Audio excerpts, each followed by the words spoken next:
Since you don't want to leave my son, I will kill you.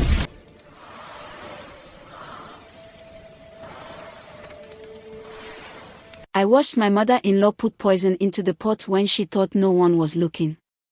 The stew did not change color. It did not smell bad. But my chest became cold, the way it does when danger is near. My name is Abiola. This story happened in a small farming village where everyone knew everyone's footsteps. I am telling it because I lived it. I ate from that pot, but I did not die. Someone else did. I married my husband, Connor, when I was barely 20. He was kind, quiet, and hardworking. He farmed cassava and maize on land passed down by his father. His father had died years before I came into the family. Only his mother, Mama Sola, remained. From the first day I entered her house, I knew she did not want me there. She did not shout at me. She did not beat me. She smiled. But her smile was thin, like a rope pulled too tight. When she spoke, her words were sweet, but her eyes were sharp. She watched me like a goat watches new grass, ready to bite if it moves the wrong way. In our village, a new wife is expected to wake before everyone. I did that. I swept the compound before the sun rose. I fetched water from the stream. I cooked. I washed. I greeted elders. I knelt when I spoke to Mama Sola. I tried to be soft, quiet, and respectful. Still, nothing pleased her. If the stew had too much salt, it was my fault. If Connor laughed, she said I was distracting him. If he bought me cloth, she said I was draining his money. She often reminded me that she was the one who carried him for 9 months. She said no woman could love him like she did. At night, when Connor slept, she sometimes sat outside my room and sighed loudly. Other times, she muttered to herself. I could not always hear her words, but I heard my name. Connor told me to ignore it. She will get used to you, he said. She is just old. But this was not the behavior of someone just old. It was the behavior of someone angry and jealous. Mama Sola believed strongly in herbs. In our village, many people did. Herbs were used for medicine, for protection, for luck. Some people also used them for harm, though no one spoke openly about that. Mama Sola knew many leaves. She knew what cured fever, what helped childbirth, what stopped pain. People came to her quietly for help. She liked that. It made her feel important. After I married Connor, people stopped coming as often. They said I had gentle hands. They said my cooking healed tired bones. They said I brought peace into the house. Mama Sola heard those words. Her face changed.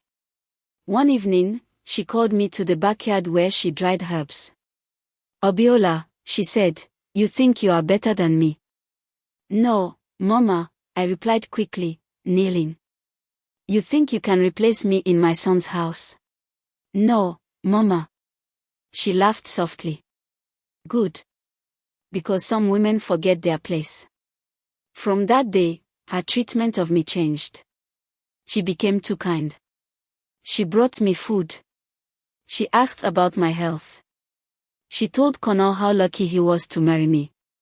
She even defended me when neighbors gossiped. That was when fear entered my heart. In my village, sudden kindness can be more dangerous than open hate. A week later, Connor traveled to a nearby town to sell produce. He would be gone for 3 days. Before he left, he told me to take good care of his mother. Mama Sola watched him go. When he was out of sight, she turned to me and smiled. Now it is just us, she said. That night, she announced she would cook for the family. This was strange. Cooking was my duty. But she insisted. I want to rest you, she said. You do too much. She chose to make egusi soup, Connor's favorite. She sent me to fetch firewood. She sent me to wash plates. She sent me to grind pepper. Each time I returned, the pot was already covered. While I washed plates near the kitchen door, I saw her step outside and look around. She thought I was not watching. From the pocket of her wrapper, she brought out dried leaves wrapped in cloth. She opened the pot. She dropped the leaves inside. My hands froze. She stirred slowly. Then she covered the pot again and wiped her hands like nothing had happened. I felt my throat tighten. I did not scream. I did not confront her. I kept washing plates. That night, I could not sleep. My mind ran like a goat chased by dogs. I knew what I had seen. In our village, some herbs are harmless. Others are not. Some are meant to weaken. Some are meant to kill slowly, so it looks like sickness. I remembered stories women whispered by the stream. Stories of young wives who fell ill and died. Stories of mothers-in-law who cried loudly at the burial. I knew I had to be careful. The next day, Mama Sola acted normal. She hummed while pounding yam.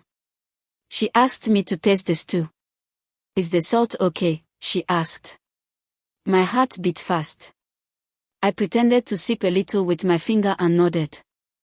It is fine, Mama. That afternoon, she announced that we would eat together in the evening. We are family, she said. We should eat from the same pot. I bowed my head. Inside, my mind was working. I needed proof, but I also needed to leave. That afternoon, I went to see an old woman named Ayamopo. She was very old and almost blind, but her mind was sharp. She had seen many things. I did not tell her everything. I only said I was worried about some herbs in my house. She held my wrist and listened to my breath. Some people use herbs to fix love, she said. Some use them to break it. What should I do? I asked. Do not confront, she said. Do not accuse. Let truth turn its own face. I returned home before sunset. When it was time to eat, Mama Sola served me a large portion. You are young, she said. You need strength. She gave herself a small portion. I looked at the soup. It looked normal. It smelled rich. Anyone else would eat it gladly. I remembered something my own mother once taught me. If someone insists you eat first, be careful, she had said. I smiled at Mama Sola. Mama, I said softly, please eat first. She frowned. Why? In my father's house, I said, the elder always tastes the food first to bless it. She hesitated. Her eyes flicked to the pot. Then back to me. That is foolishness, she said. I bowed my head.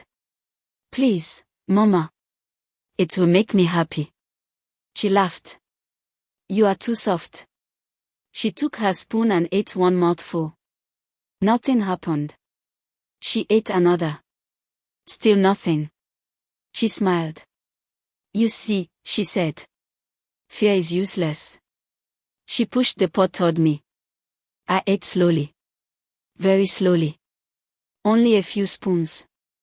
That night, my stomach felt heavy, but I was not sick. Mama Sola slept deeply. The next morning, she complained of headache. By afternoon, she said her body felt weak. By evening, she could not stand. I acted worried. I fetched water. I wiped her body. I called neighbors. People said it was sudden illness. By the next day, her eyes were yellow. She vomited. She cried out in pain. I remembered the leaves. I remembered the pot. Connor returned that evening. When he saw his mother, he shouted and cried. I held him. Doctors were far. We called a local healer. He looked at Mama Sola and shook his head. This is not a common sickness, he said. Mama Sola stared at me. Her eyes were full of fear. That night, she called me close.